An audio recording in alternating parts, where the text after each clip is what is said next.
Okay, hello everyone. It's Daishion Miller, and we are here with this week's KUDEN episode 133. Oh, let's see. One of my teachers told me one time, actually told the whole class, and kept reminding us over and over and over again, right? Never be an accomplice to your own ass kicking, right? We'll talk about that more when we get started. So, the big question is this: how are self-defense and success-minded people like us, concerned citizens worried about protecting ourselves, our loved ones, and the things we care about from the monsters we know exist in the world? How do we train in a way that gives us the skills, knowledge, and understanding we need without becoming paranoid fighters or killers ourselves, and yet still allows us to be the hero protector the world needs us to be? That's the question, and this podcast will give you the answers. My name is Jeffrey Miller, and welcome to KUDEN Radio. Real training for real people in a real world.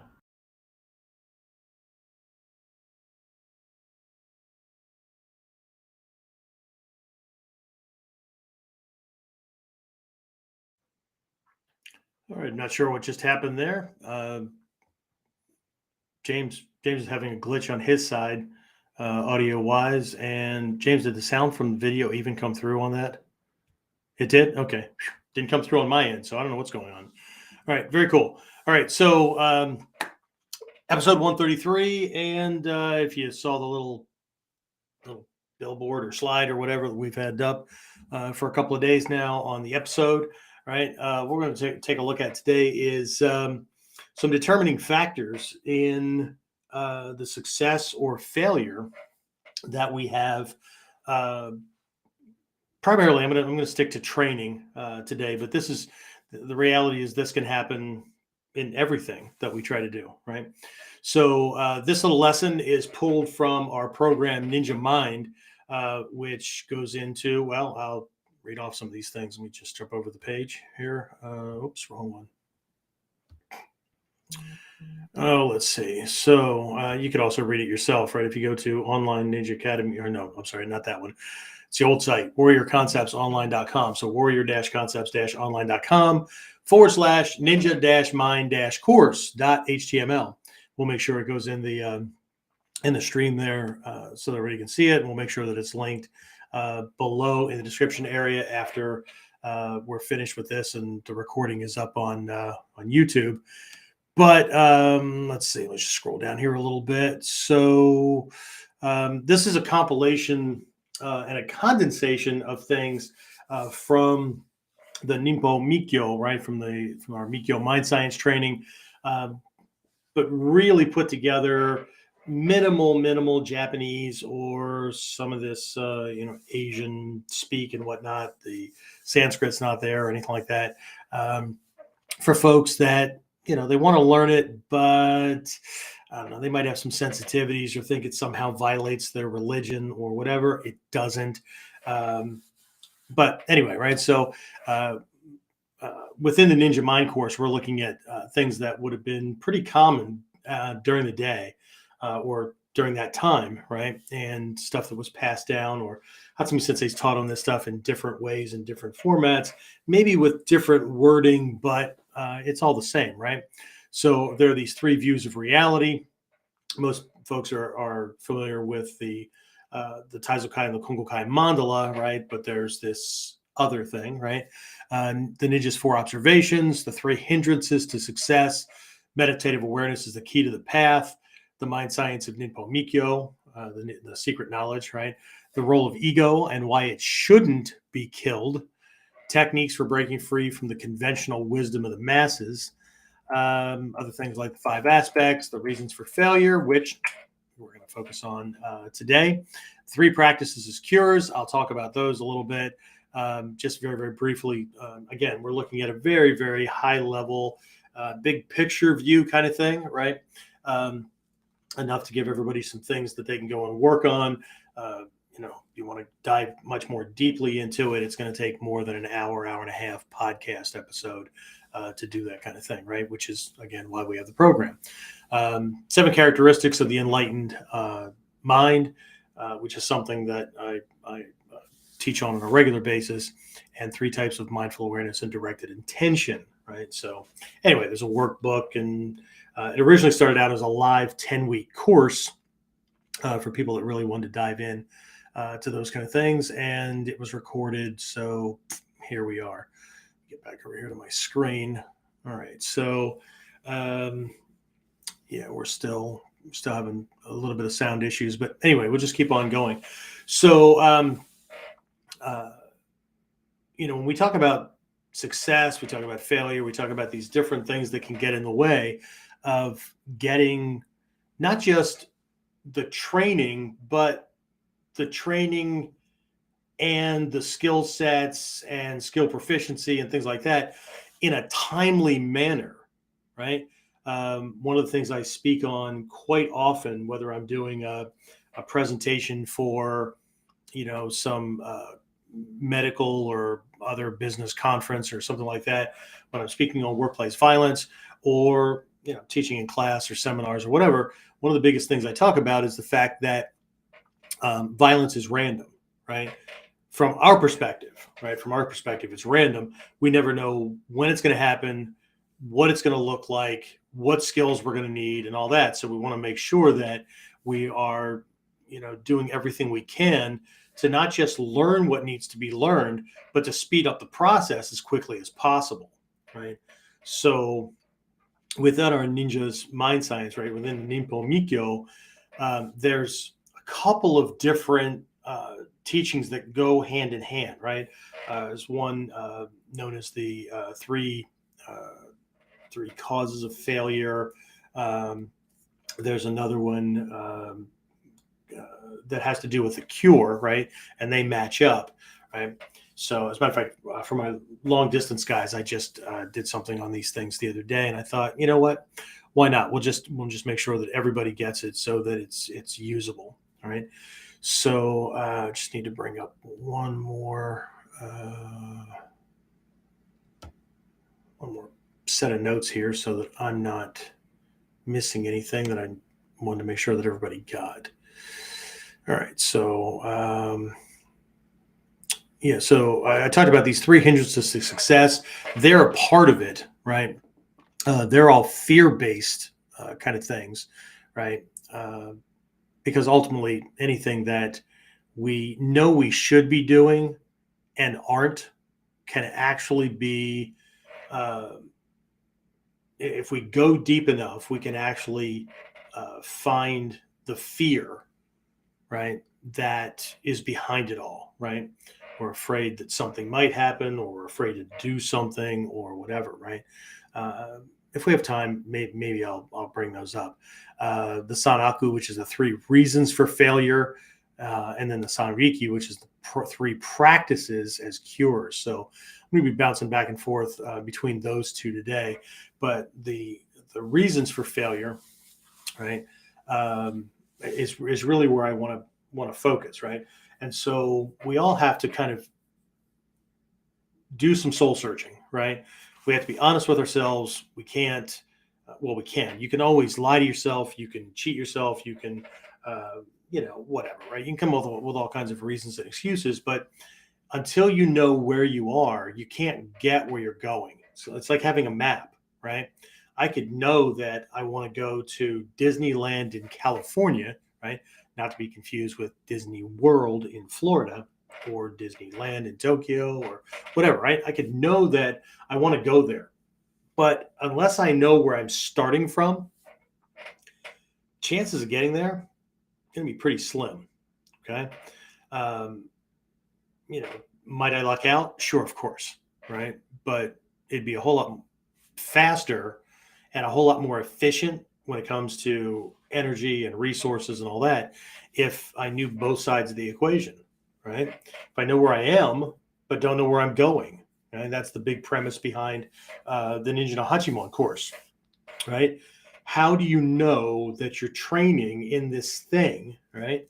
Because everybody tends to call the Ninpo Taijutsu, right, or Budo Taijutsu, this one aspect of training.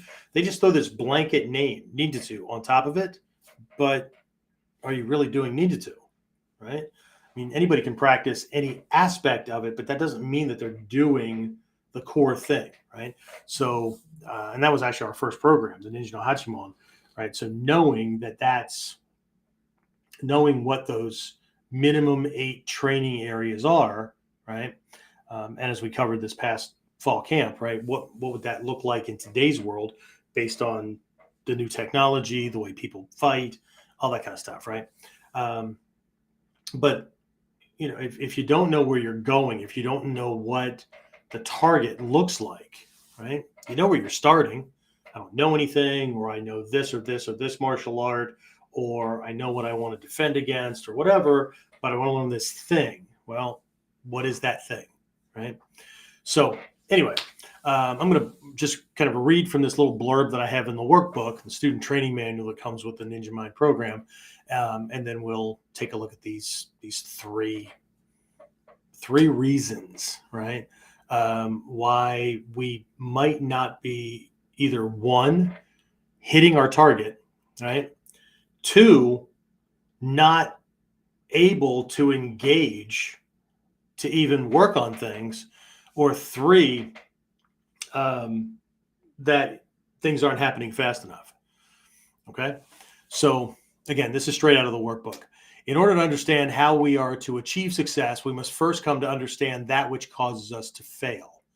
Until we understand what undermines our attempts at pulling ourselves above the chaos, any plan that we put into action is ultimately doomed to failure. The ninja sees that the main reason for not getting things done is the fact that we try to operate in the world from a 3-year-old's concepts and allow ourselves to be distracted.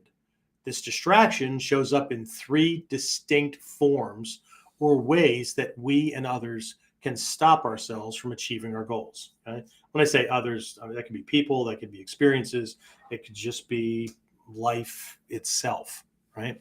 So I'll rattle off the 3, and then we're going to dive into these a little bit more, and then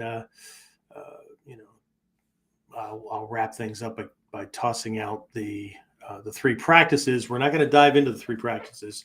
I'll explain the what, right?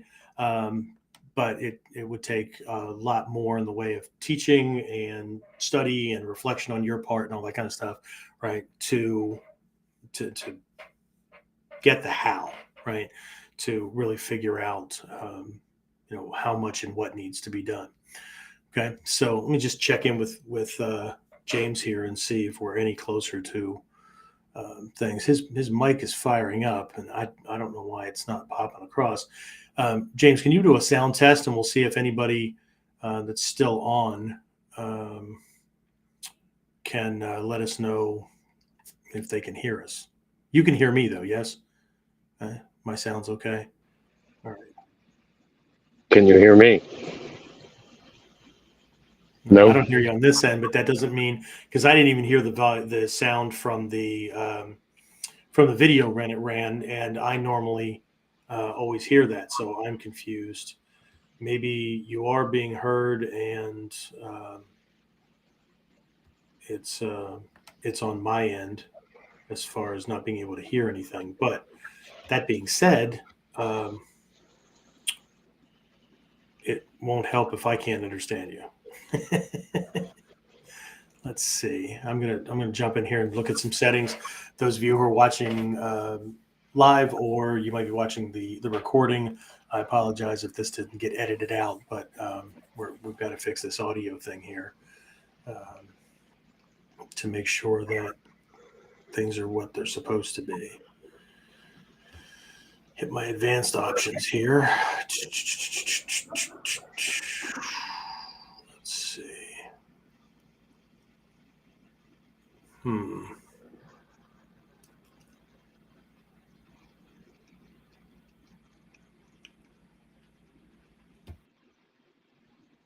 All right. Can you still hear me? Yes. All right. Let's see. What's Lee saying? Lee said there seems to be a disconnection happening at regular intervals. I haven't noticed it on my end. He's on Facebook. Interesting.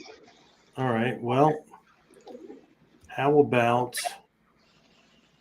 I don't know if we can sign out and sign back in again. Stephen on YouTube said he can hear you. Awesome. Well, then how about if we do this? If they can hear me and they can hear you, just use the private chat then to communicate with me, and we'll see if we can't do or make it work at some point. Okay, so all right, that's just going to have to be our workaround. If everybody can hear us, I apologize for whatever the disconnect may be. James and I are both on high-speed internet, so I'm not sure what's going on, although I did have a problem. I was working on things today to get some ads up for the martial arts school and some other stuff going on, and stuff was coming through my phone okay, but my laptop could not connect with Facebook. So I don't know if there's some kind of a glitch going on or whatever, but we're just going to keep moving through this, and hopefully the recording on the YouTube side of things is what it's supposed to be. So I hate when these things happen, but we're just going to have to adapt and overcome, because that's what we do. And if you don't, then I don't know, I can't help you. So anyway, you can see James doing whatever he's doing down there. Okay. All right. So here are the three things, right? These three things that get in the way and cause failure, right? And please note that they match, right? Nothing here is different, right? They match the Sanmitsu, the triple secrets of success, right? So whether we're talking about the three hindrances, we're talking about the three causes failure, or we're talking about the three cures, right? In any case, they're all divided by the thought, word, and deed of the Sanmitsu, although the way they're laid out in the Ninja Mind course, and in this context, right, what you're going to see is deed, mind, thought, right? So don't get all like freaked out, like I thought it was always thought, mind, or thought, word, and deed. And where does mind come in? Because it's thought, word, and deed. Bad translations. Okay, thought is more like intent and vision and clarity and those kind of things, right? The things that thought produces, right? Word is everything from actual spoken communication to planning, design, mental faculties, right? The psychology of things and how the inner world gets translated for the outer world, for the external world, right? And then deed, action, that is what it is, right? Okay. So the three distractions, right? The three distractions are deviation, disturbance, and delusion. Okay.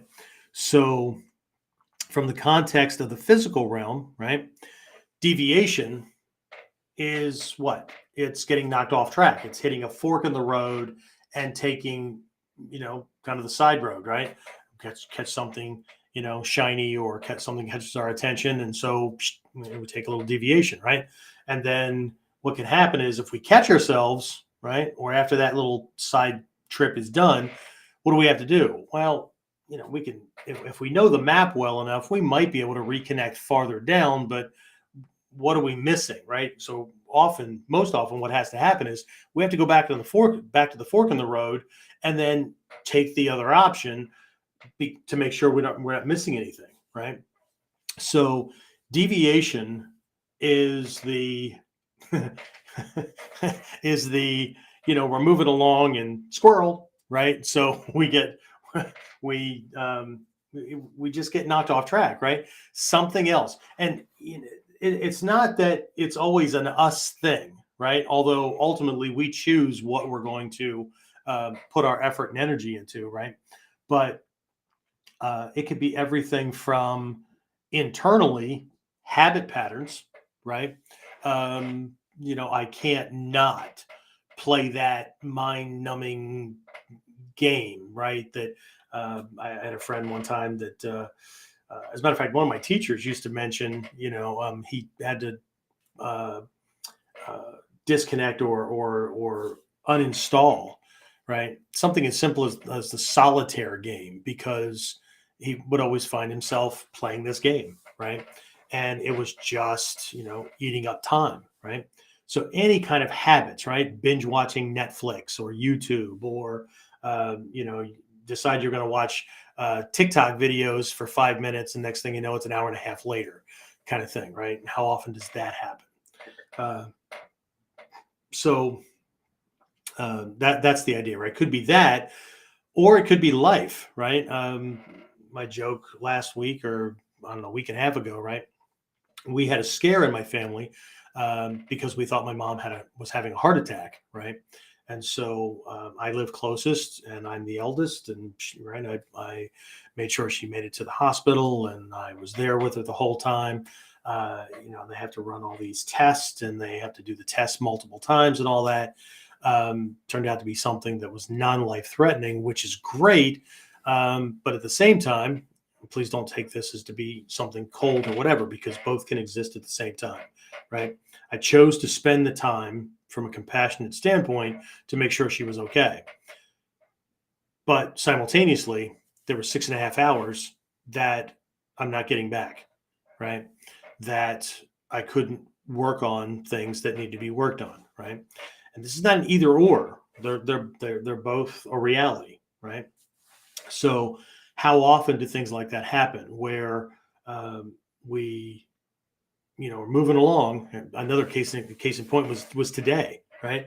Again, I'm working on some ads for the academy to get more students in, and I was working on some other things that had to be done, and you kind of work through Facebook and some posting, making sure that social media posts and our memes and all these little reminders about dicomiocyte coming up in January, all these things, right? And I got about 80% done and hit a wall because something changed within the way Facebook does things. And then I spent 3.5 hours, almost 4 hours before our classes started at the academy, trying to fix the problem. We're trying to take care of that little disconnect, right? So I'm still working on the thing I'm working on, but I'm not working on it directly because I have to fix this thing over here before I can get back to this, right?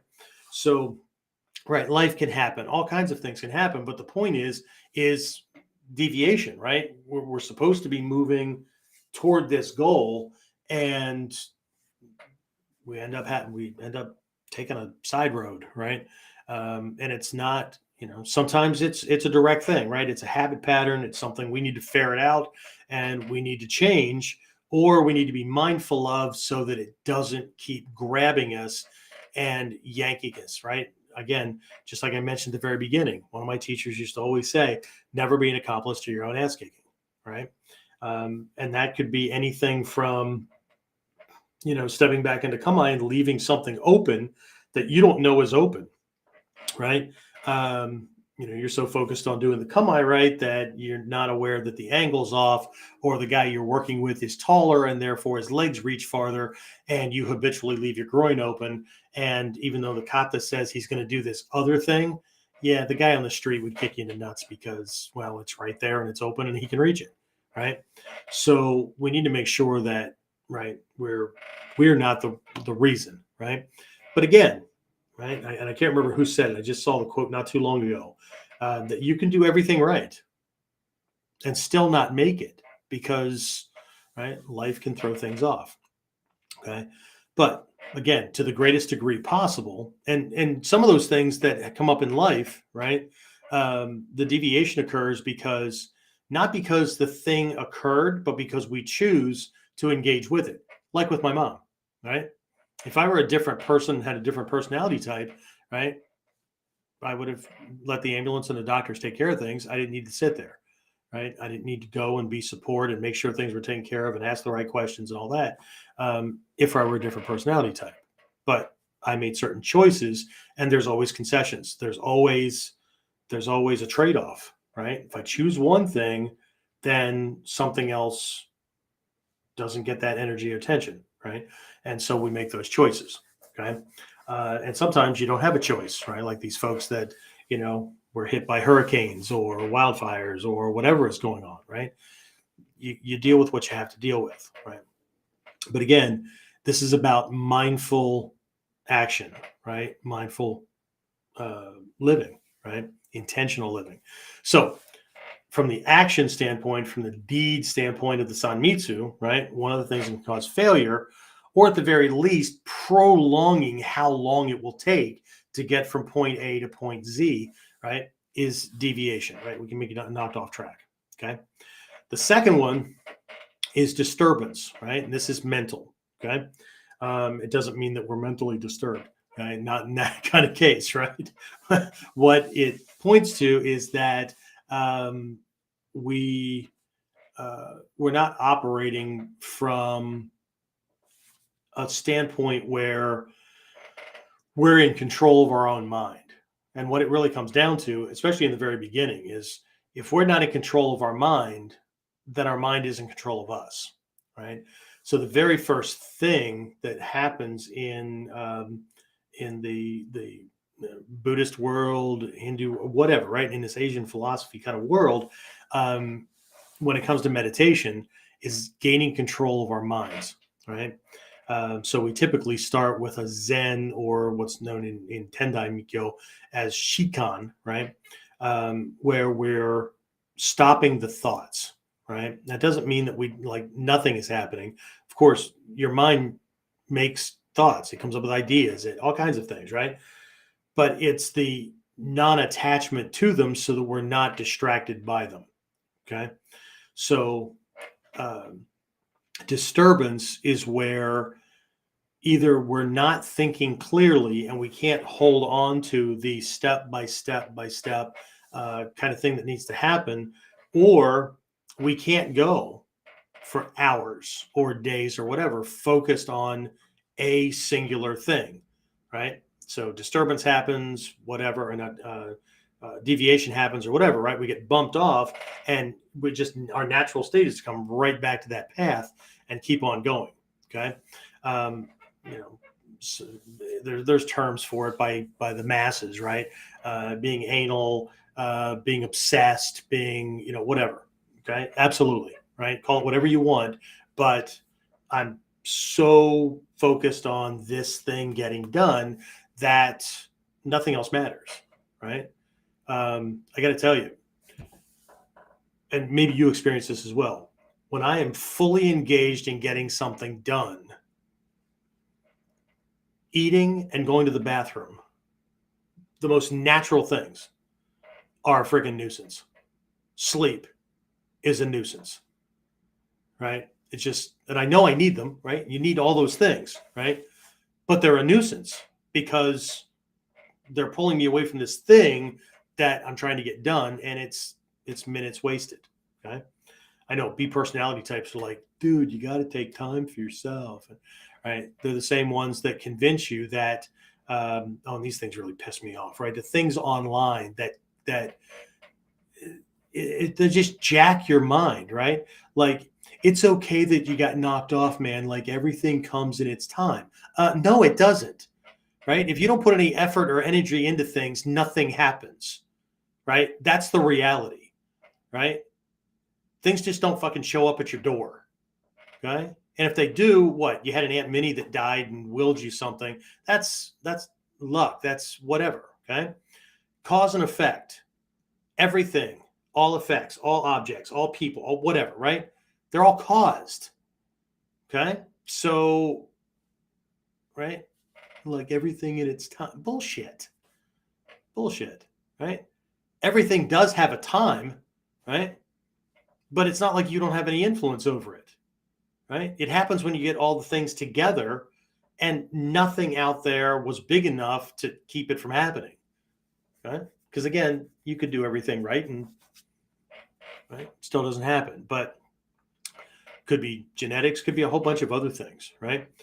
But disturbance could be, again, can't keep my thoughts straight, or again, mental habit patterns, right? I mean, if somebody has an authentic case of ADHD, right, they're going to be all over the friggin' place, right? So therein lies an issue, right? Genetic, medical, whatever, right? Disturbance could be environmental, right? The group that I hang out in, right? I've said this before, and I got this from a mentor, and I found this to be absolutely true, right? Show me your 5 closest friends, right? And I'll show you your future, okay? Show me the people that you hang out with the most, right? And you're the average of that group, okay? So Again, this is not knocking anybody. I'm not telling anybody they've got to get different friends, different group, or whatever, right? But we tend to gravitate toward people that we feel comfortable with, or whatever, or we attract people that are like that, or we attract people that are most like us, right?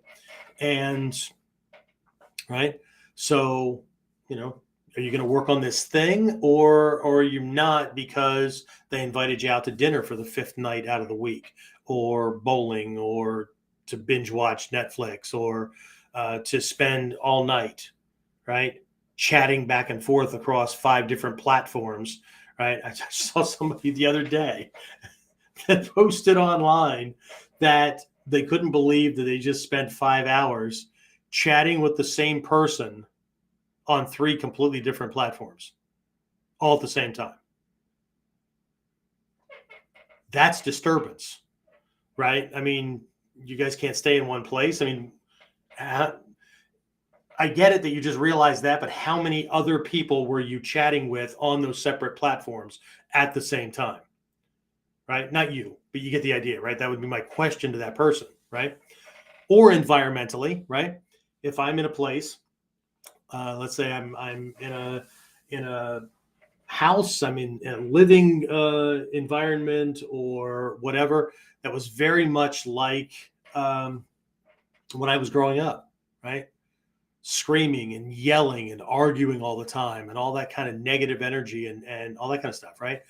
Going to be really, really, really difficult to keep your head on straight, right? And to stay focused. Same thing, being in groups that as soon as you step out of line, right? And I'm talking about with people that love you, right? You step out of line, you start moving in a direction that's not what these people accept as possible, or whatever reminds them that they're not doing anything or whatever, right? And they start throwing names around, right? Oh, look who he thinks he's better than us and whatever, okay?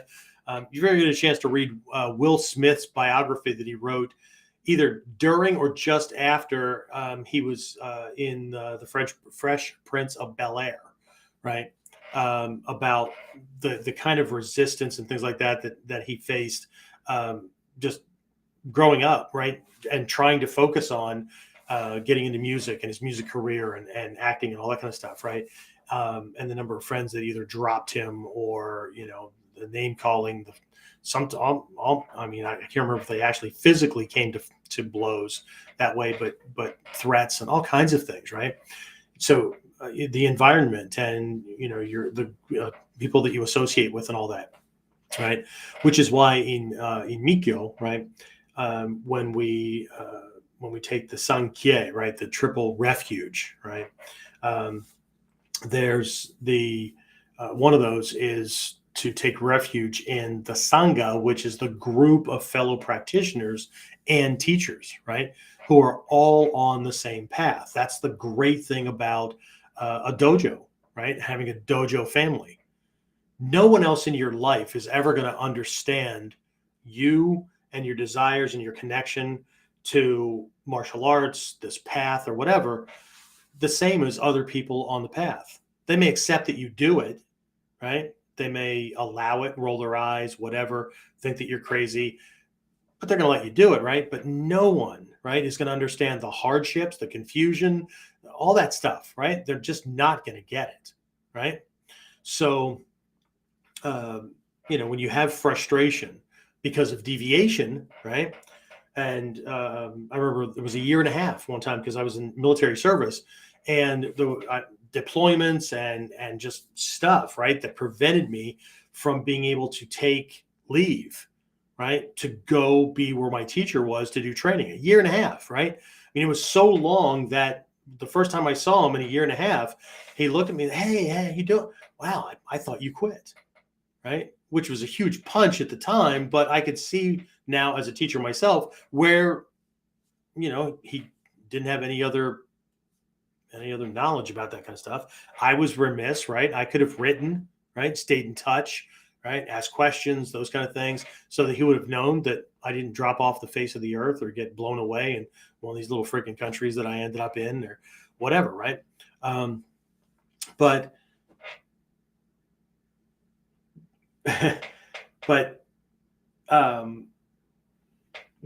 all that kind of stuff can create disturbance, right? It can cause, I mean, everything from depression to anxiety to, the more we're afraid we're not going to do it, right?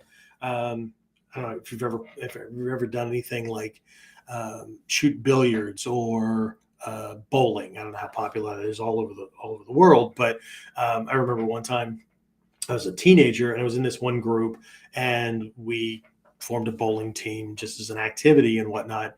And our advisor, our coach, our leader, he kept reminding us, right? Don't get frustrated. Don't let, the last gutter ball or whatever these mistakes that are happening, right? It's just one game, right? Don't let that get into your head, right? Because it's going to cause more problems.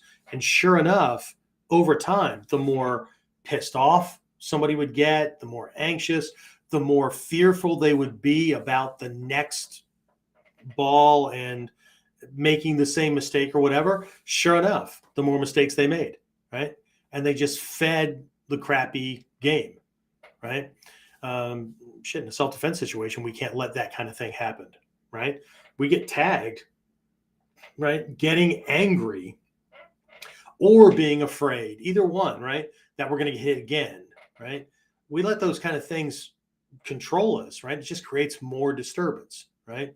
So emotional kind of things, right? Worry, concern. I know a guy that never completed his college degree. Was in school for accounting, right? It's university for accounting, and had one semester left, right? And took off because an uncle that he was really close with had passed away, right? That was 15 years ago. He's still not an accountant, still doesn't have his degree, right? And every time the subject comes up, he mentions why how he got derailed, right? But so now he has what?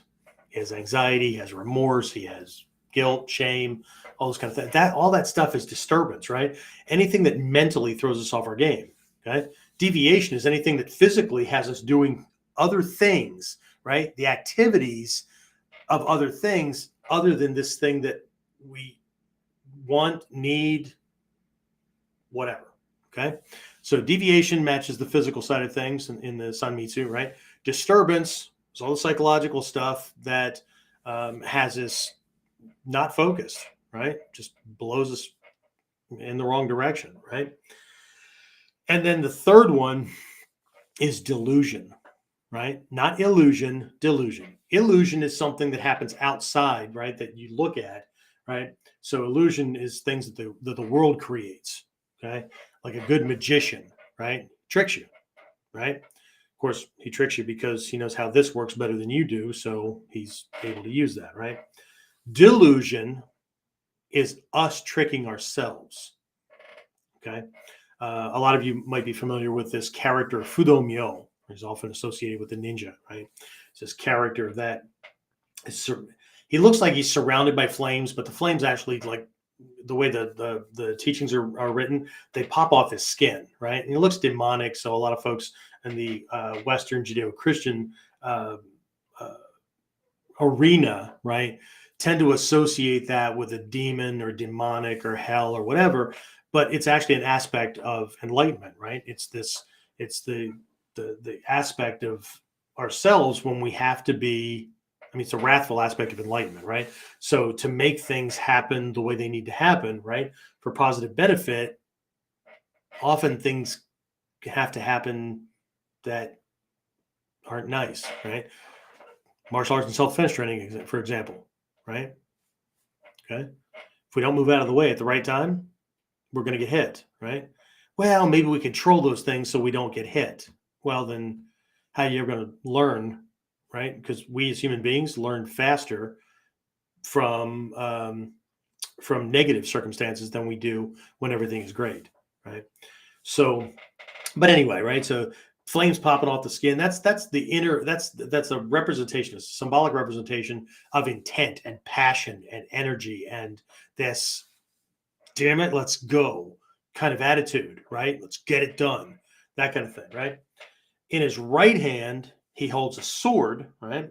Again, I'm not going to go into a lot of detail. It's actually a modification of this sanko, right? This three-pronged vajra that represents the sun Mitsu, thought, word, and deed, all channeled in the same direction, right? Thoughts, actions, and intent, right? All focused in the same direction, right? Not scattered. But one of those on one end, right, is just extended into this full double-sided blade. It actually is supposed to cut in all directions. So the sword represents the intent and the ability, right? It's one side of intellect, right? It's the ability to cut through the illusions and smoke screens and BS and whatnot that the masses all buy into, right? That the world puts in front of us that can have us believing one thing when actually, right? And whether it's our own potential or our capabilities or what's possible for us or whatever, right? So it's this ability to cut through those kind of things, right? It's the tools. Again, it's intellect, right? But in his left hand, he holds this coiled rope, right? There's a lot of symbolism to that as well, but the rope is to be turned inward, right? The rope is, again, everything is symbolic of something, right? So the rope symbolically represents the skills and practices and all those kind of things that we use to bind our own inner demons and get them out of the way, right? And those demons could be habit patterns, they could be whatever, right? But it's to bind those things up, fears and whatever, okay? So this is about the delusion side, right? So things that can throw us off, right? Two big things, right, are the self-doubts, right? Like, I want to do this thing, but the self-doubts that, can I really, right? Or the fears that, I'm going to get hurt or they're going to make fun of me or whatever, right? So there's all these inner kind of things, right, that we keep hidden for the most part until it's time to do something. And then they surface, right? I mean, just like evil demons, right? Because now I have to come face to face with, I want to do this thing. But if I go talking around people that really know, well, they're going to see through my bullshit or whatever, right? On the flip side of that, the opposite extreme is somebody's deluded that, they're already there, right? They, studied for a couple of weeks, couple of months, couple of years, and they're already there, right?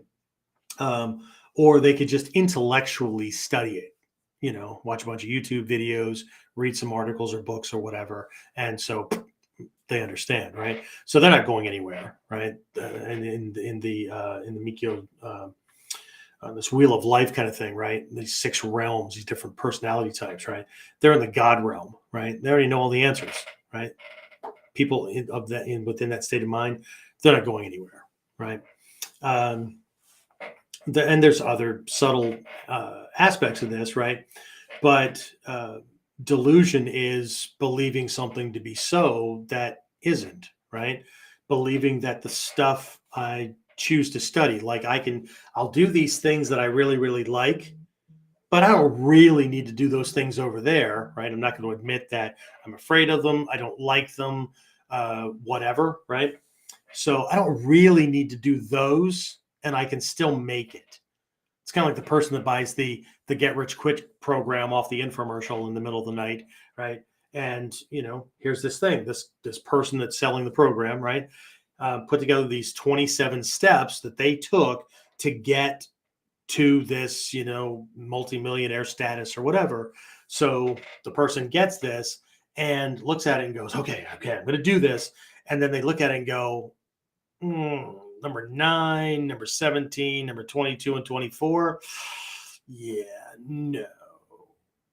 So I'll just double down on all the other things and I won't do these. And I've got to make it. I mean, crap, if I do half this stuff, I'll make it, right?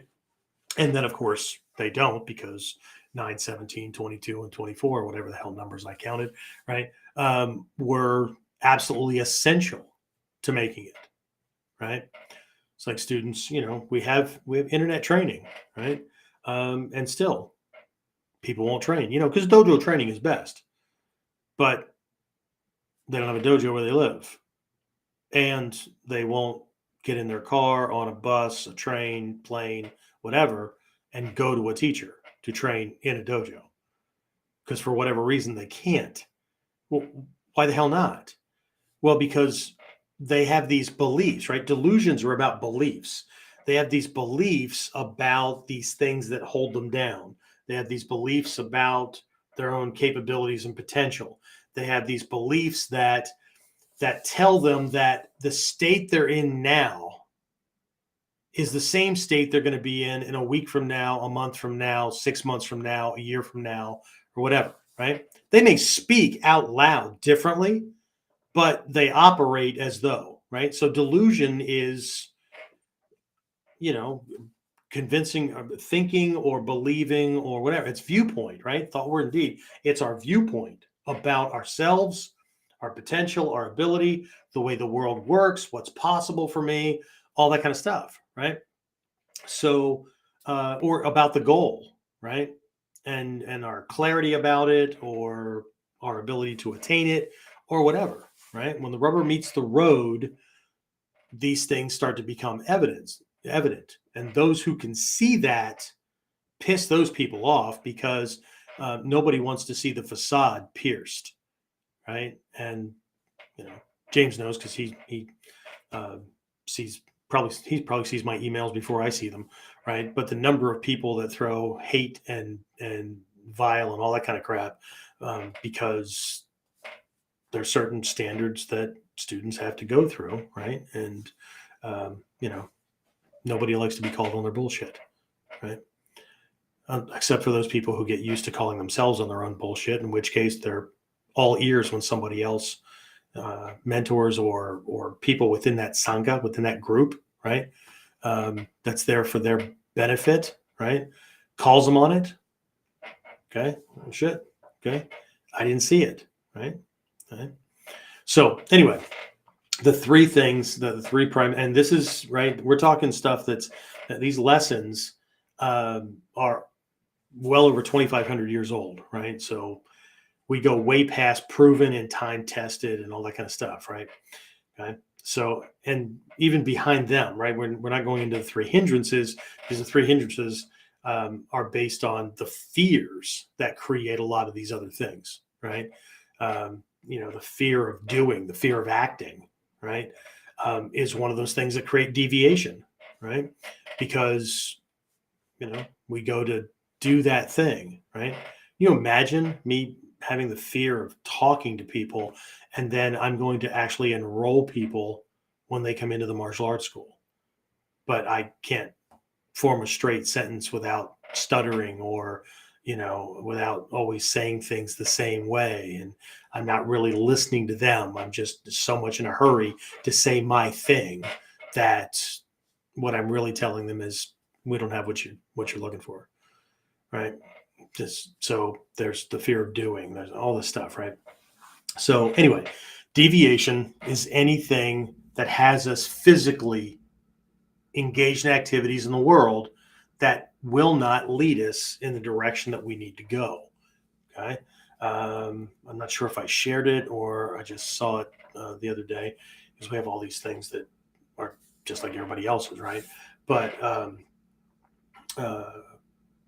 the gist of it was, when you're about to do something, right? When you're deciding, should I do this or should I not do this?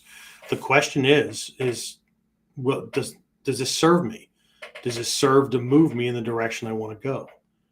Okay. That's the way you cut through ignorance and bad habits and things like that. Right. So, no, it's not, but I really like it. Yeah, I get it. Right? Was it a Zig Ziglar quote that he said, success comes from the ability to do the things that you should do, right? That you ought to do, and that supersedes the drive to do the things that you want to do in the moment, kind of thing, right? So anyway, so deviation is activities that, or physical things in the world that drag us away, right? That causes failure, right? Or at least prolonged uh, enjoyment of the benefits, right? Disturbance, right? Mentally, right? We're just not clear. We're not focused. We're not able to hold on to, the thing that we need to be working on, right? We're easily distracted, all those kind of things, right? And then delusion, right? Not only are we not clear about the things, but we're trying to convince ourselves that that either the things are not what they should be, right? Or we don't believe in our potential or whatever, or we've bought into other people's BS, right? Can't have your cake and eat it too, all that kind of stuff, right? So we're not operating, we're not thinking, we're not believing, our perspective doesn't line up, and we're not acting in accordance with reality, right? We're off somehow, right? So these are the three historically, right, through the teachings and all that. These are the three root causes of failure. Okay, and again, right, there's even something that underpins these things, right? Fear of speaking, fear of doing, fear of thinking, those kind of things, right? That even that mix with these. Okay, so anyway, that's what I have at the moment. We'll talk about the three cures here after we take a little break and see if there's anybody that any questions, comments, anything like that. Anything, James?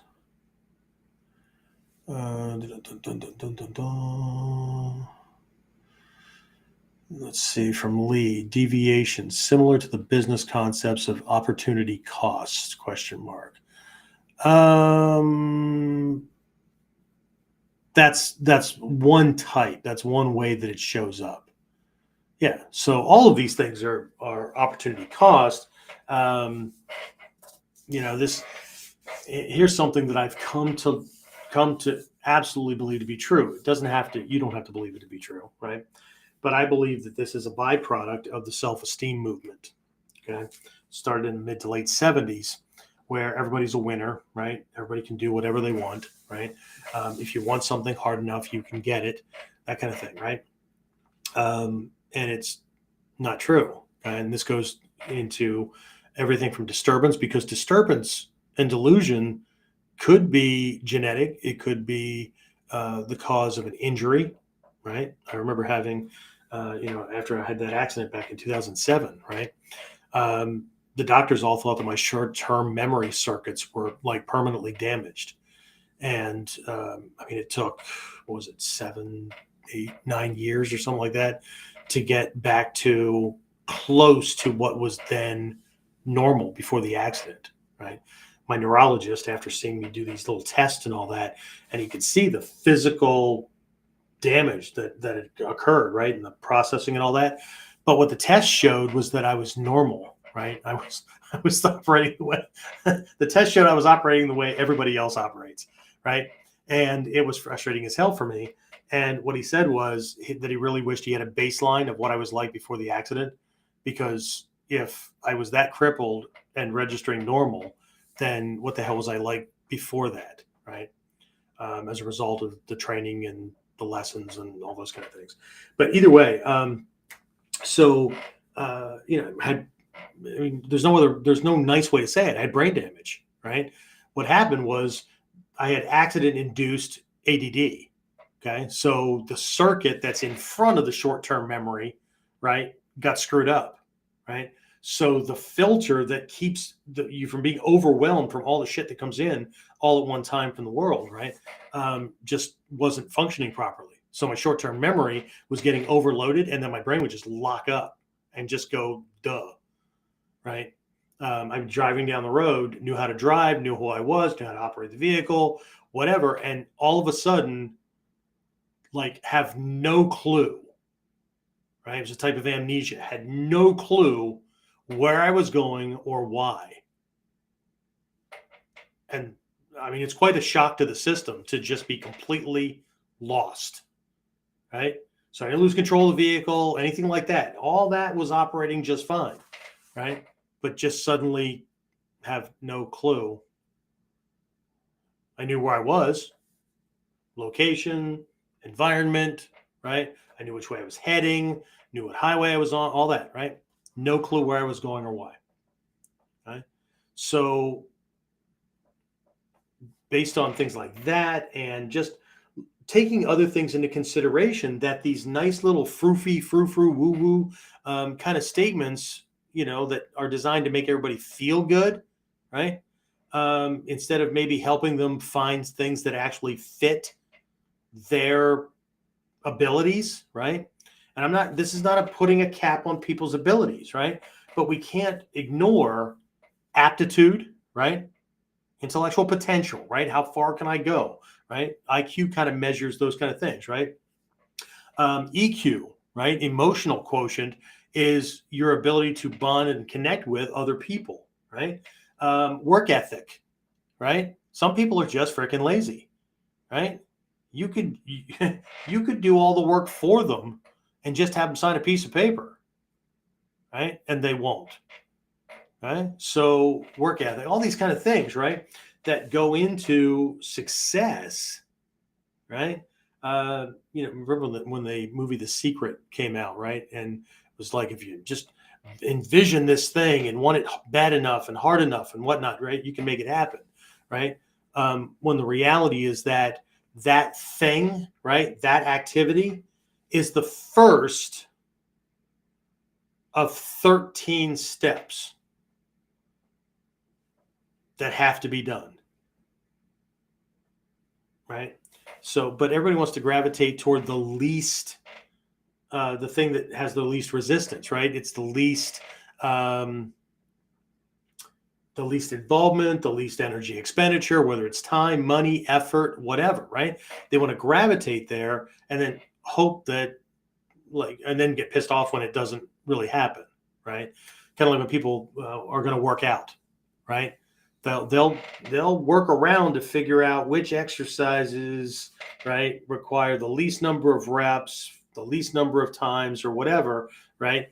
And what they really end up engaging in is an exercise routine that maintains a certain fitness level, right? If you're looking for growth, it has to hurt.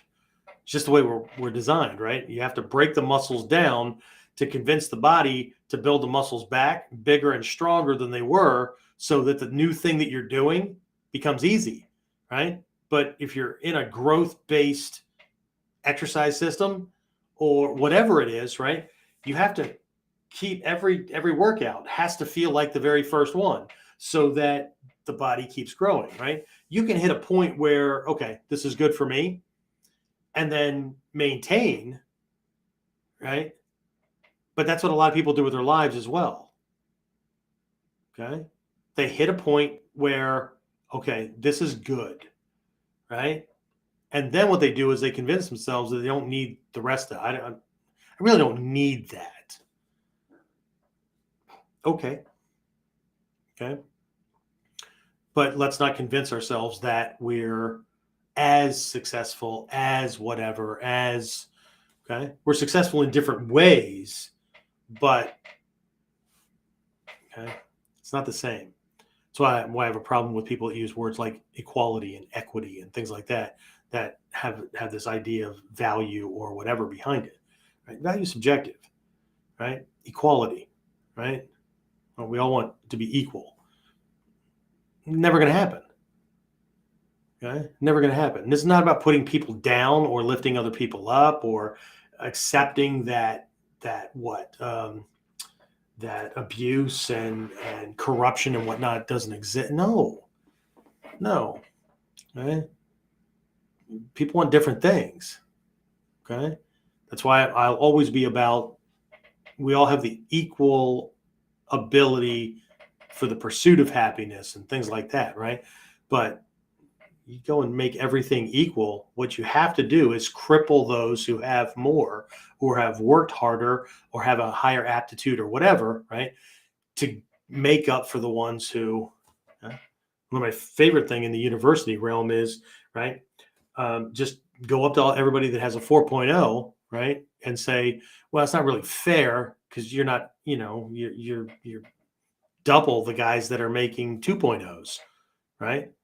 Everybody should be equal. So what we're going to do is we're going to take 1 point from all of you and give it to everybody that only has 2.0 averages. Now you all have 3.0 averages. And the first thing you get from people is resistance and like, well, that's not fair. Why is it not fair? Well, I worked hard to get this, right? I'm working harder than everybody else. That's how yeah, but see, in that equality-based system, that equality-based system, I'm all about equity, right? Because everybody has value in some way, even if they're just a negative role model, right? But if you want equality across the board, then you have to play Robin Hood. You have to steal from those who don't to give to those who do not. And as soon as those who do not equalize and start and to get to a point where they can work on their own and get more and more, Robin Hood's going to steal from them and give it to somebody else who can't or won't. It's just the way the system works. Right? So I'm just glad that in the martial arts, somebody can't do that. They can't take half my skills away and give them to somebody else who's lazy and won't freaking work out. Okay? Anyway, all right. So anything else? Anything else from anybody else? Okay. All right. So let's do this. We'll briefly take a look at the 3 cures. Okay. And again, they're going to match thought, word, and deed in reverse, right? Deed, thought, deed, word, thought. Sorry. Okay. So what would the cure for deviation be, right? Being knocked off track. Okay. The cure for deviation is discipline. Okay. Being able to either establish routines, stick to a routine, or stay focused on doing the do, walking the talk, right? I know I need to work out. I know I need to practice my staff work. I know I need to whatever, not jumping around, not like I'm going to do staff for a little while until like you get bored of that. And now today I'm going to work on Ichimonji no Kata. And tomorrow I'm going to, how about if I work on these 3 staff basics until I can't get them wrong. Then I'll look at Ichimonji no Kata. I'm only going to look at one form of Ichimonji no Kata. Okay. Now this is I would say it's common knowledge. It was common knowledge at a certain point in our training up until I would say maybe the mid 80s. Okay. So I apologize to anybody who did not get involved in the training before that. Okay. That the Kyonopo, Ichimonji no Kata, we'll just look at the Sambo, Kyon Sambo, right? So Ichimonji no Kata, Hichi no Kata, Jumonji no Kata, right? They're examples of using Ichimonji no Kamae, Hichi no Kamae, Jumonji no Kamae. Okay. Did you hear what I just said? They're examples of. Okay. If you get a chance, and actually they're back out again. I think they've been for a while, right? But Hatsumi Sensei over time did some quote unquote newsletters, right? But the newsletters were supposed to be seen as densho, Bujinkan densho, okay? And in these things, they're like, articles or little,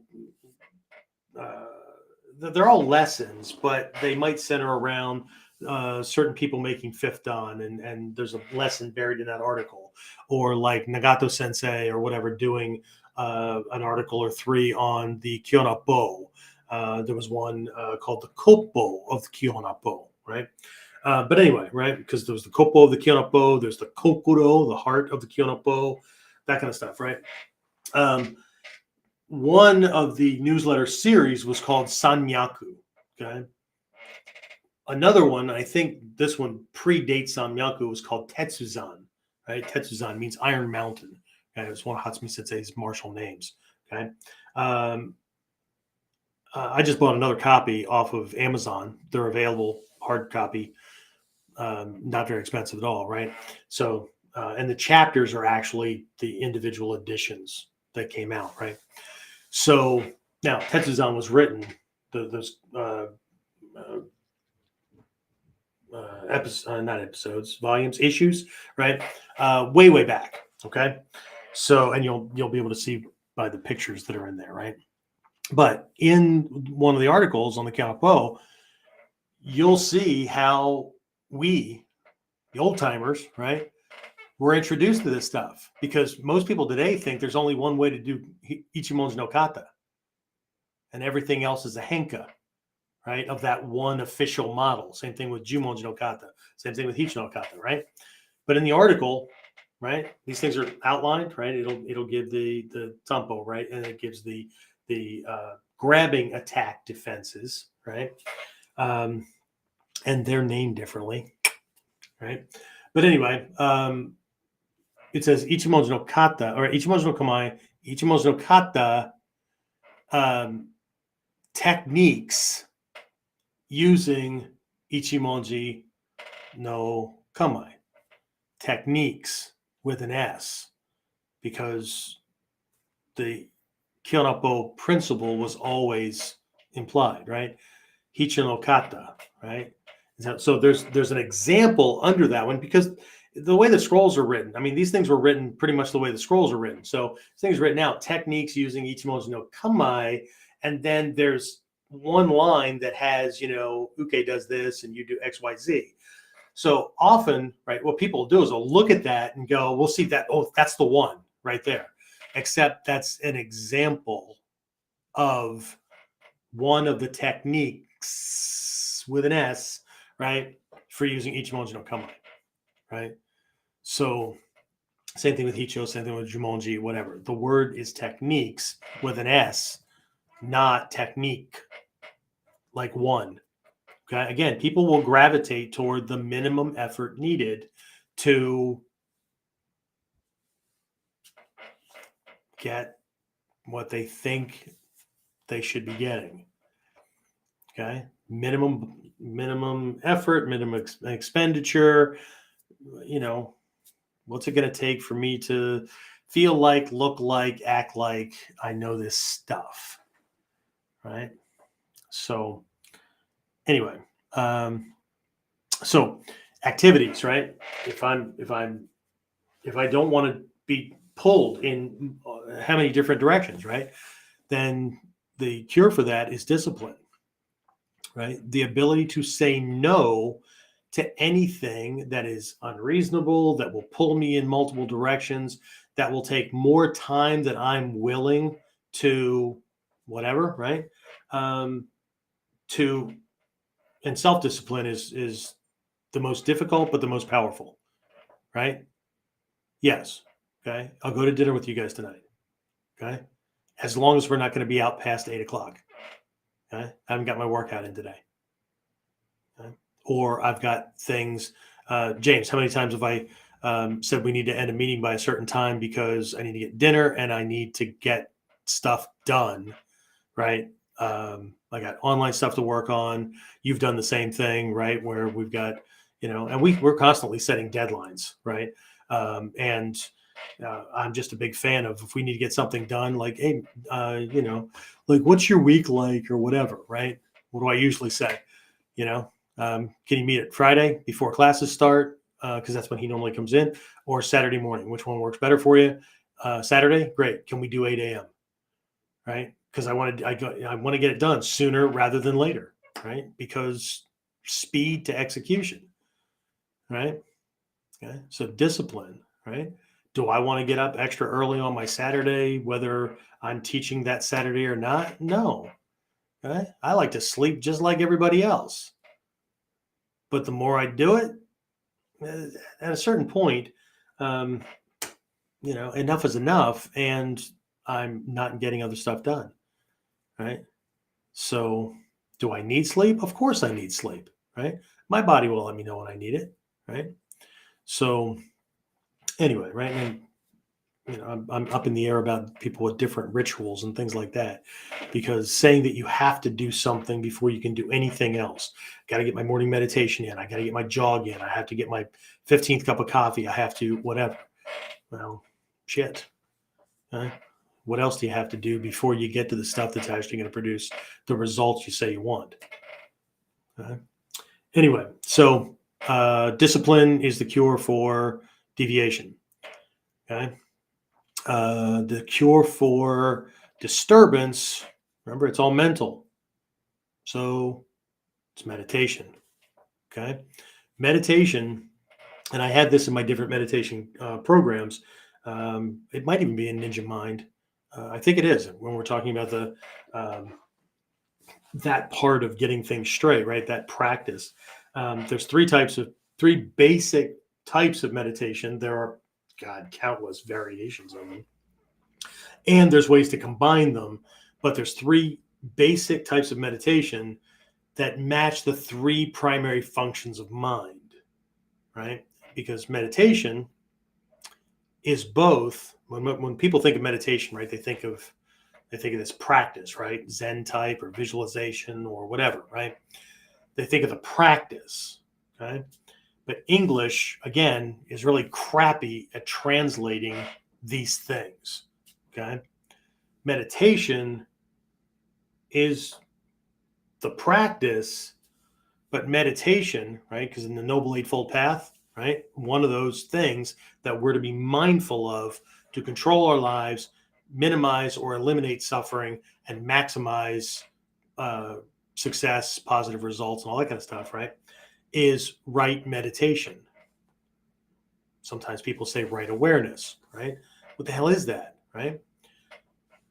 The word meditation from the original is both the practice, but more to the point, meditation is a state of mind.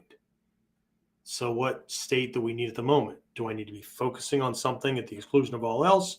Do I need to be focusing on something so I can gain insight and whatnot, whether it's watching a movie so that I don't get distracted and I can follow the storyline, reading the words in a book and getting the gist of it, comprehension is working, or I'm listening to somebody else, or I'm watching my movements to catch when I might lose balance or things might kink up a little bit, or I'm watching his movements because I'm watching timing and rhythm, those kind of things, right?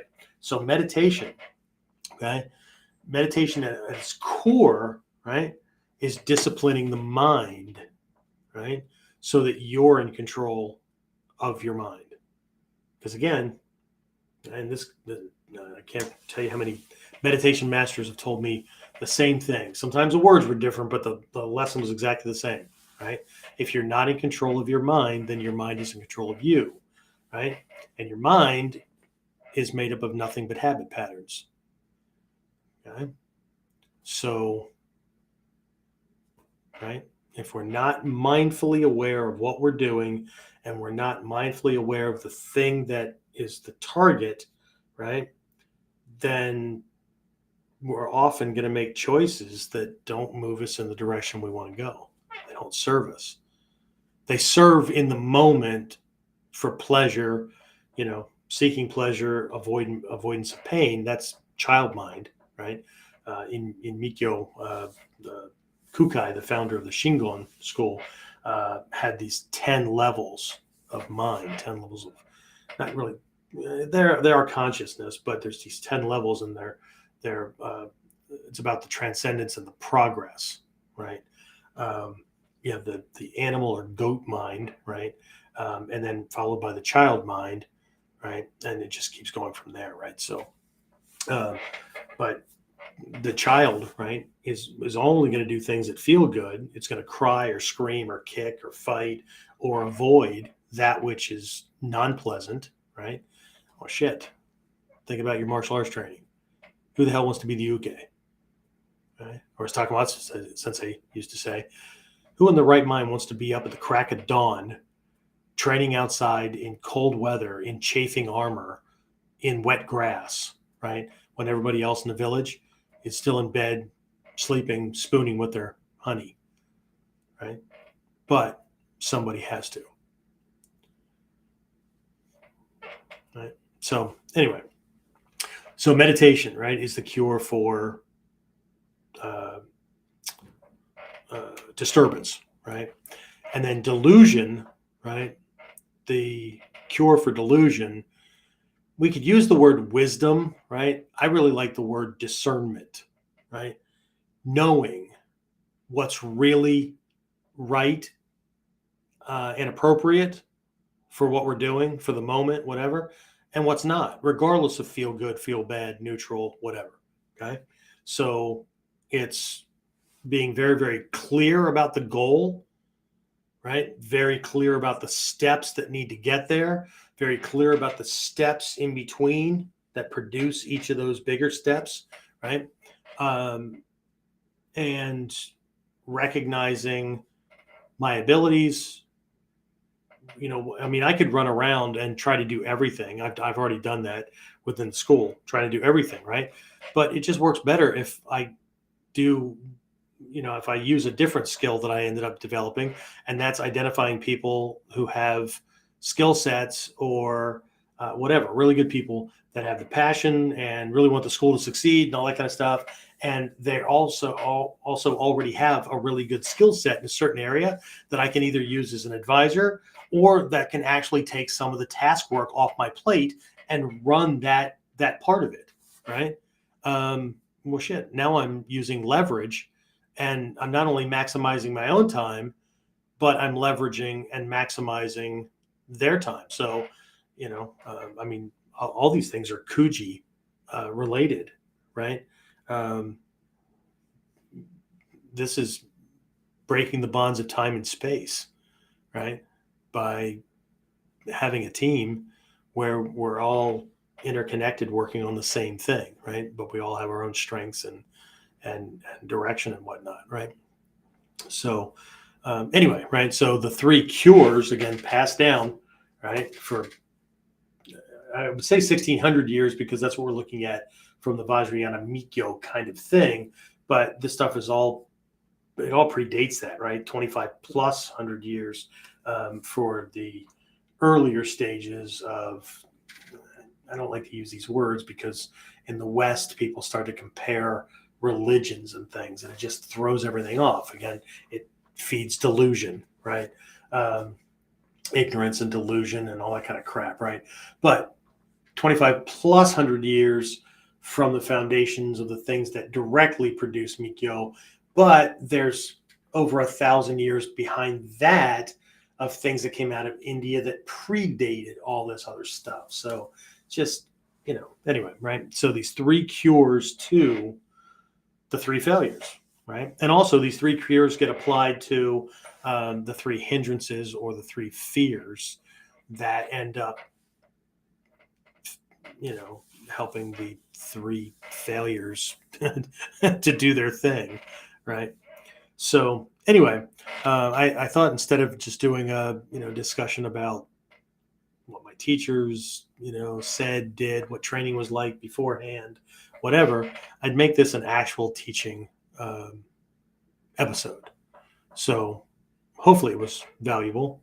Hopefully it's going to cause some reflection, some soul searching, some insight. Or, if you're already there, then, hopefully it made you glow even more, light up your darkened room, whatever. So that's what I have. So James, where are we on things?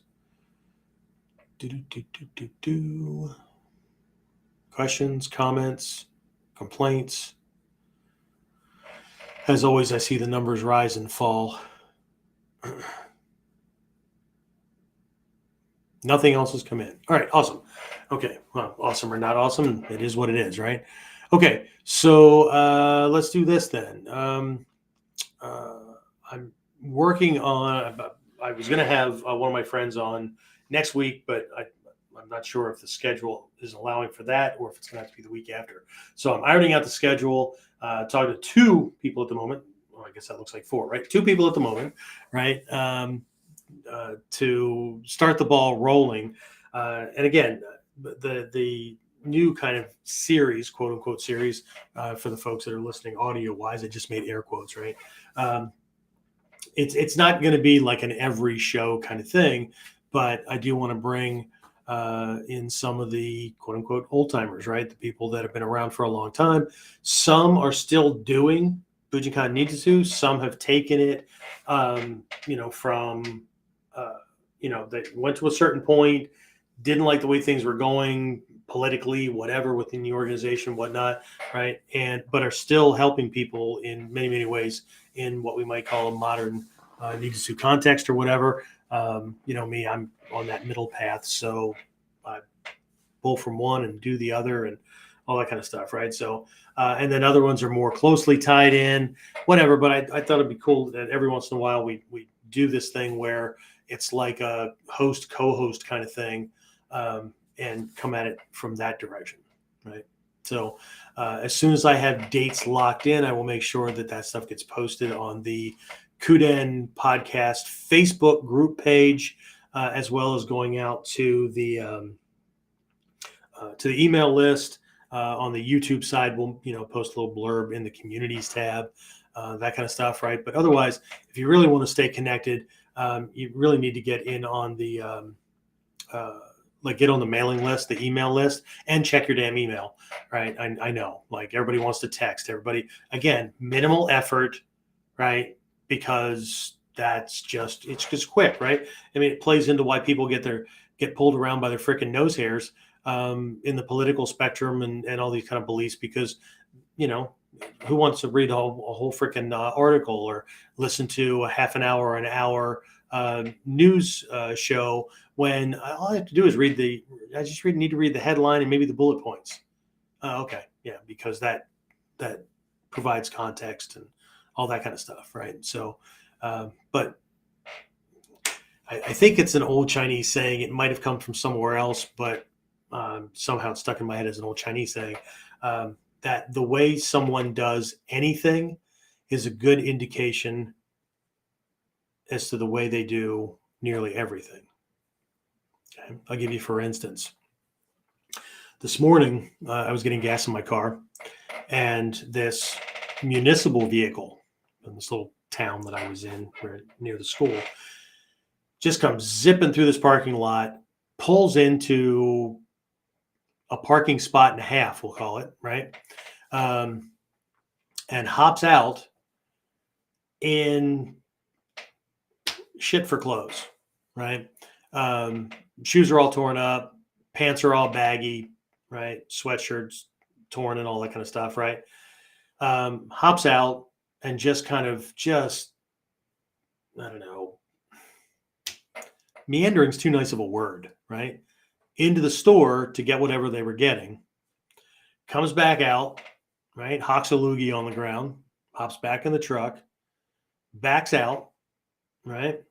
Does this weird little maneuver, almost clips another car, pulls out to the edge of the parking lot, right, where the side street is, didn't even stop, didn't even slow down, just pulled out, left turn, took off, right? Again, right? However you want to connect it, okay? Can't do a simple park between two lines, right? So now what we're going to do is we're going to take up other spots, right? Like, I've got a neighbor here at this temporary residence where I am that she has a handicapped son, right? So they have a handicapped spot that the city's given them, which is really great, right? I'm all for it, okay?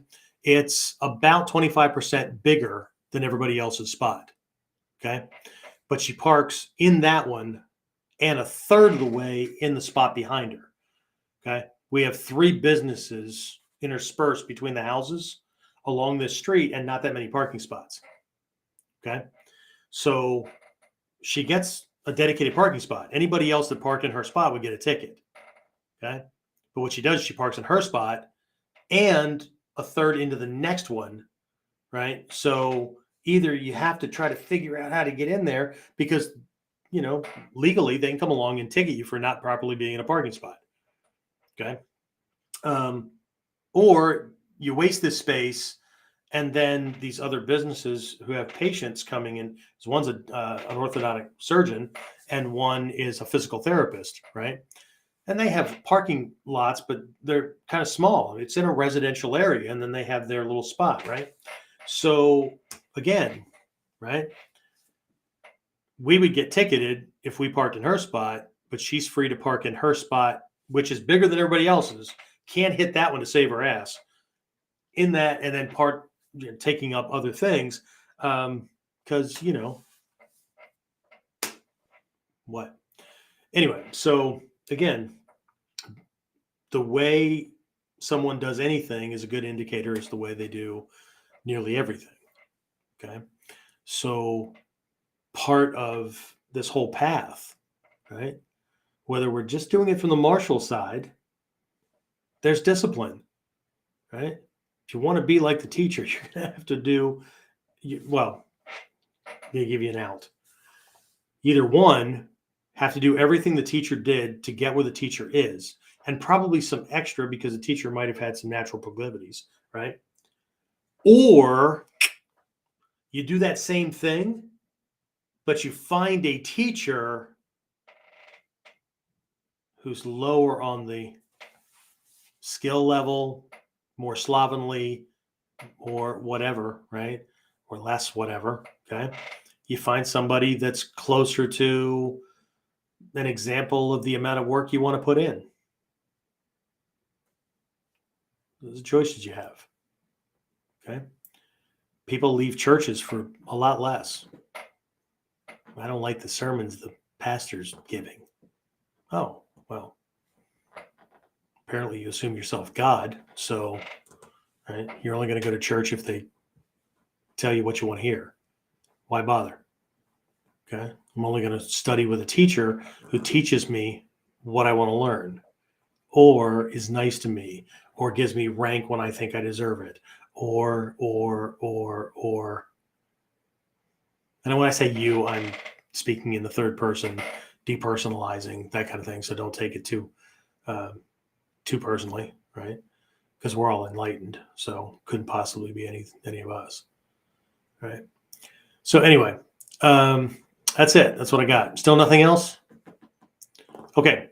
So if you're interested, when I was looking at this stuff, and I want to make sure that if I mention this to anybody and they were interested in jumping into that Ninja Mind program, I would make sure that I had it's on one of our older websites that you can access it through.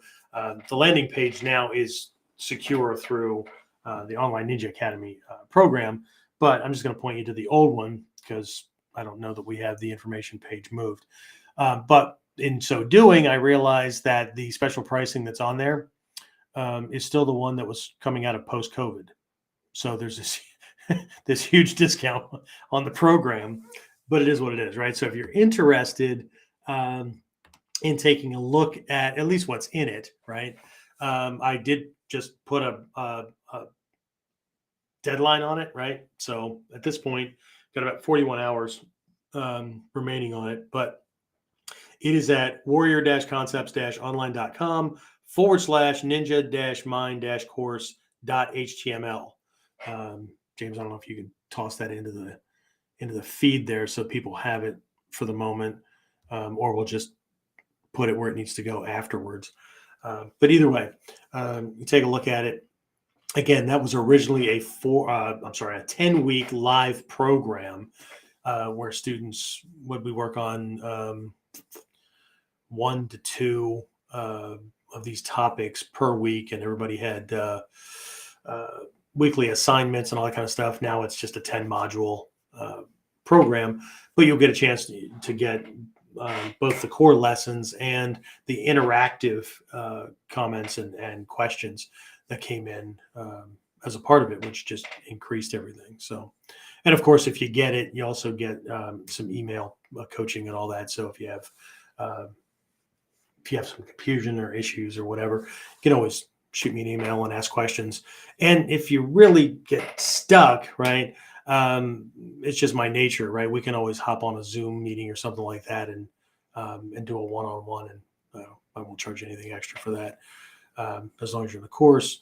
Now, saying that, I'll probably put a deadline on that for like 2-3 months. So don't be enrolling in the program and then 6 years from now go, you said you'd give me a one-on-one.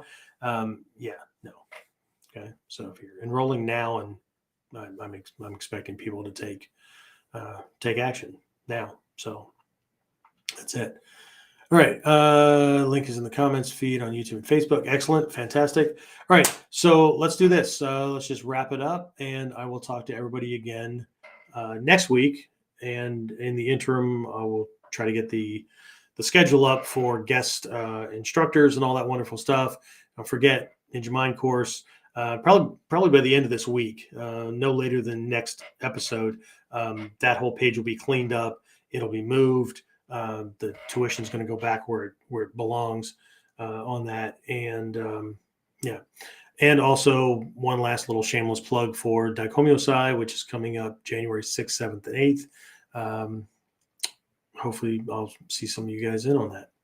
And if not, no harm, no foul. I'm sure you'll be otherwise engaged in other things that are moving you in the direction that you need to go. So that's it. All right. James, thank you. Even if I can't hear you at the moment, hopefully we get this thing fixed after we sign off. That way we can have our little meeting. So, all right, guys, that's it. I'll talk to everybody again next time on. Get more of KUDEN Radio, subscribe through your favorite podcasting site, or join our clan of serious modern warriors at Online Ninja Academy.